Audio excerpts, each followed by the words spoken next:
Everyone has that one trip story that didn't end well. I have several. One time, I encountered a bear while hiking through Wyoming wilderness.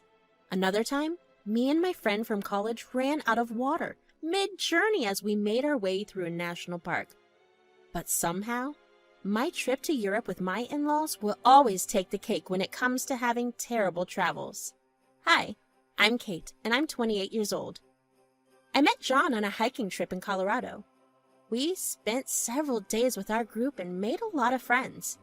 Nothing really clicked right then and there, but we were still in the city and John asked if I would like to join him for dinner before he left for home.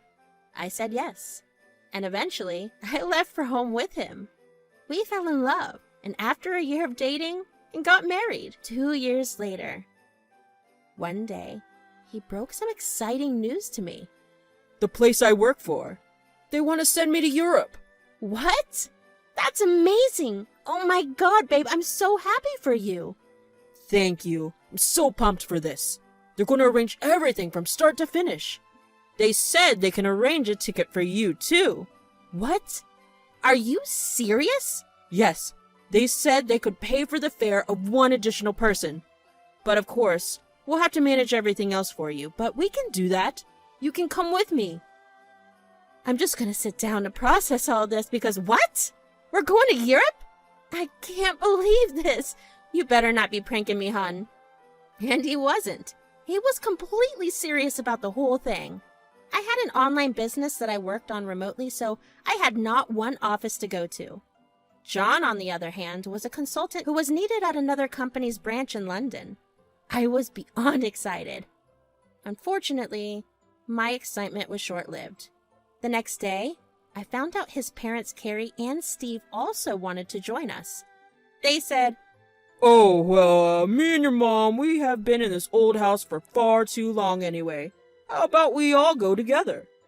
You can work, and maybe Kate can show us oldies around, huh? What he really meant was, oh, Kate doesn't have anything to do, so she can show us around while you work. Steve was a pain in the neck, and Carrie flat out hated me. The two of them never really approved of our marriage. They didn't understand my work and thought I was jobless. I've heard snide remarks and taunts every time I and John was in their presence. They'd make sure that they had at least a word or two to say about my work or my way of living. I've heard things like, "What do you mean? You talk about hiking and traveling online? I talk about cooking and gardening all the time. Nobody pays me a penny for that." Relax, Carrie. She doesn't need to work. John has such a good job. I think she'll be a lovely wife at his place. Won't you, darling? Oh, she might as well. Honey, don't run away to go on one of your little hikes when John goes to work. They were extremely self-centered and didn't enjoy thinking too much. John wasn't really hyped about them coming with us. He tried to make them go separately, but it was really difficult to do without making them feel as if we didn't want them around. They insisted that they were coming on their own and would leave us alone once we reached. That did not happen. In fact, every day that John was away for work, I had to keep the two of them entertained while also trying to explore the city and work. It all began at the airport where me and John met them as we prepared to leave. Just don't pay any attention to things she says, okay? Our tickets and the flight are far apart as well, so you don't have to suffer through their chit-chat. Oh no, John. Why are they coming with us in the first place? I tried, but they're my parents after all. I can't just ask them to stay out of my life. They're paying for their own expenses anyway. I can't tell them how to spend their money. I wish they'd spend their money away from me.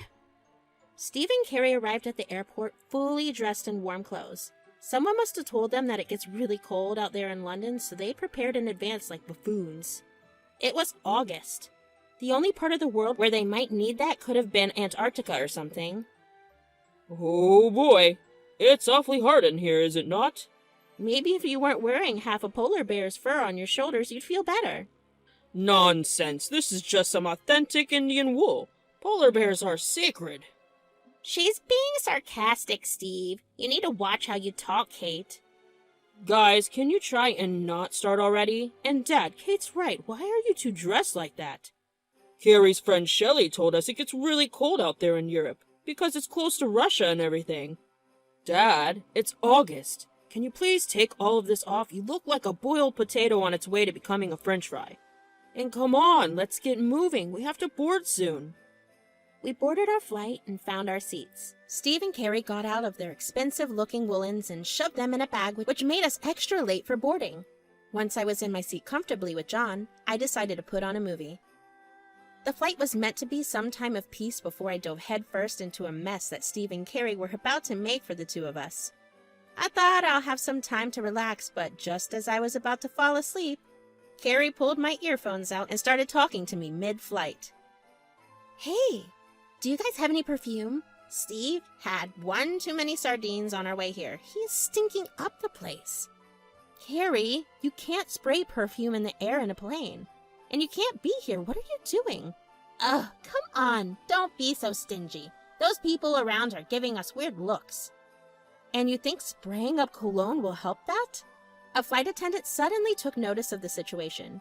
Carrie was stooped over her knees in the middle of the aisle talking to me in my ears like a child would. She quickly moved over to ask us politely, "Ma'am, is there a problem?" No, of course not. There's no problem. I was just talking to my daughter-in-law here. She said she wanted some snacks to eat. No big deal. "Ma'am, would you like me to bring you some food?" She turned to me. It was so embarrassing. No, I don't want any food. I'm not the one who had too many sardines before the flight. I just shook my head embarrassing, and she said, "I'm sorry, but you can't stand in the aisle like this, ma'am. Please go return to your seat. If you need anything, I'd be more than happy to assist you." She smiled and shook her head before leaving. I turned around to see that literally everyone was staring at her and me as she made her way through the plane. Meanwhile, John was blissfully asleep, and I thought I was slowly starting to smell the sardines. Ew. I just put my earphones back in and eventually fell asleep. Soon we landed at Heathrow Airport and moved out into the open city. London's breeze quickly took me in like a welcome traveler. That's what I loved about traveling the most. Going to new places and feel warm and welcoming has to be one of the best experiences out there. Me and John were already in awe of the city. Carrie and Stephen, on the other hand, had a much different reaction. I don't see any Big Bens here. Dad, it's not here. You have to move around to see it. I'm sure you'll have plenty of time to do that. But we heard you can see that tower from anywhere in the city. That's the Burj Khalifa in Dubai. Big Ben is not that big.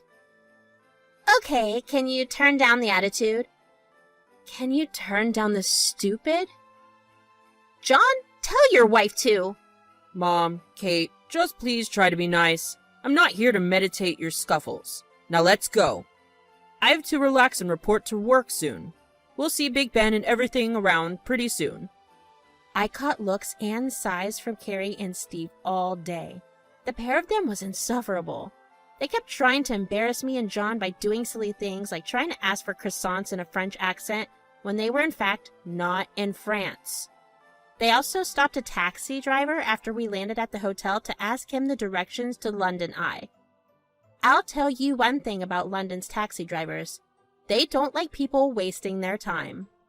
Soon, I and John took a nap to relax and recover from the jet lag in our room, while the two of them spent time in theirs.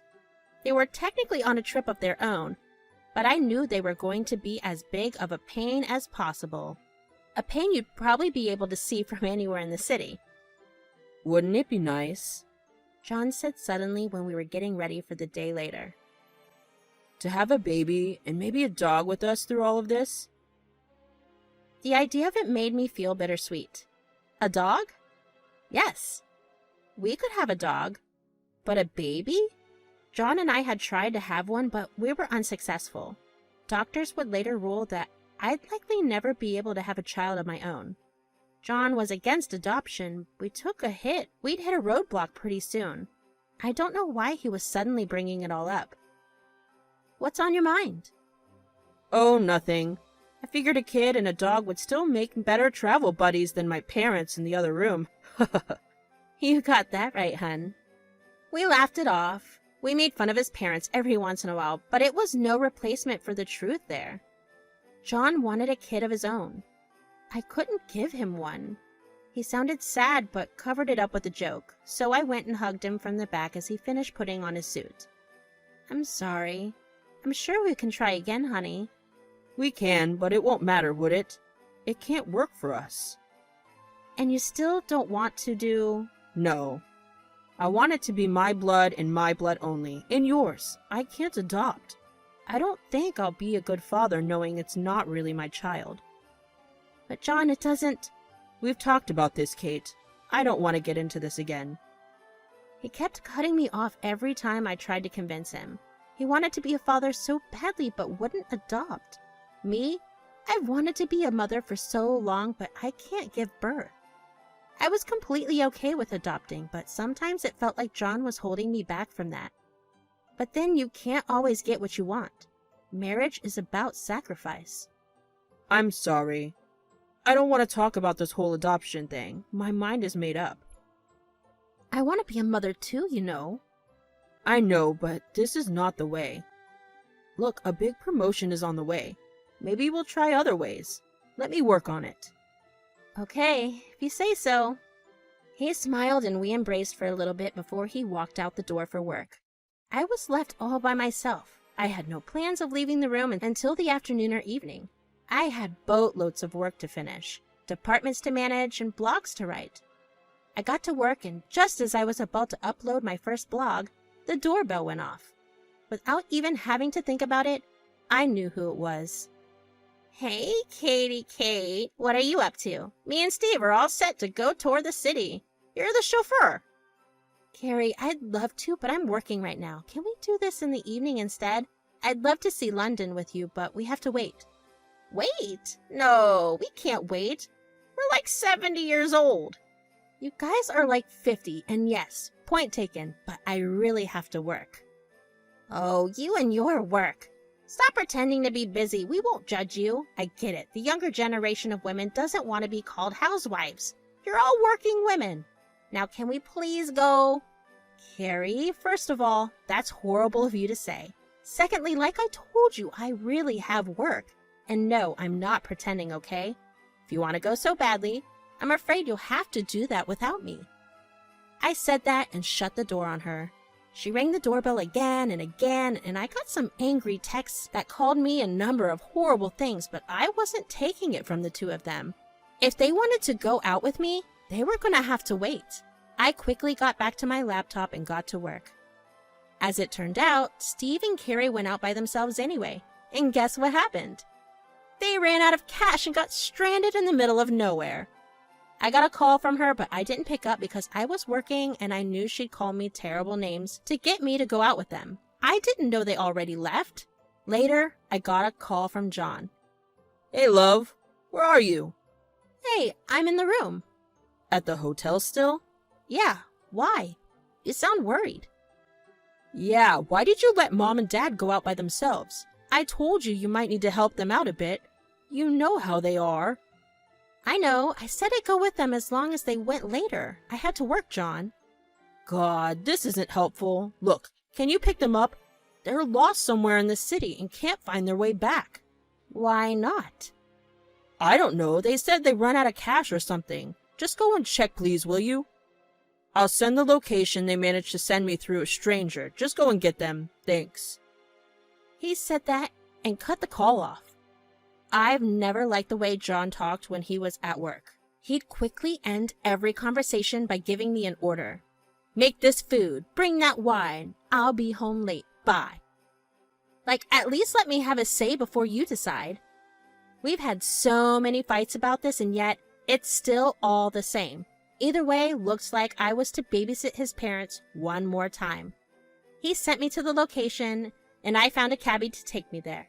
About an hour and 10 miles later, I'd found them, sitting on a water fountain looking like lost puppies in a cardboard box. Oh my God, she's here! Carrie loudly exclaimed as soon as I got out of the car. The two of them had done a lot of shopping, it looked like. They had an I Love London t-shirts and caps on their heads and a bunch of other merchandise in a cloth bag. Meanwhile, I was probably losing some money and not spending time on my work. So you finally found time from your acting job, huh? Don't start with me right now and get in the car. I hauled them into the cab and took them back to the hotel. There, I tried getting away from there, but Carrie and Steve made their way through my door before I could say a word. I was already done with their shenanigans, but I wasn't prepared for what was about to happen. Now that we have some time, I'd like to take a word with you, Kate. Steve had made my bed his couch. He threw all his stuff he just bought on it and removed his shoes from the carpet. See, I'm not very fond of the way you talk to us or treat us. You're being very mean to someone who eats and feeds off of our son's money. Excuse me?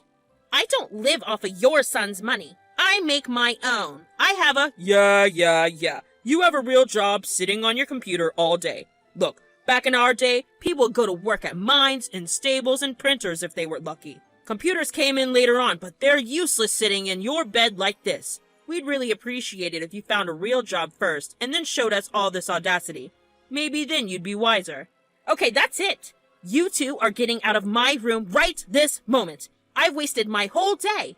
You've blown a week's worth of cash on a silly little purchase, and now you have the audacity to say I'm the one giving you attitude?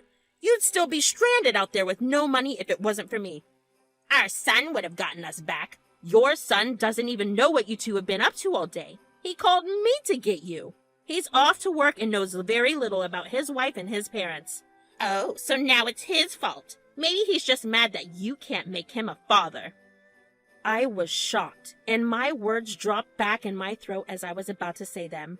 We'd never told them that I couldn't have a child. It was a secret. We just told them we didn't want one yet. Carrie saw the stunned expression on my face and smiled wickedly.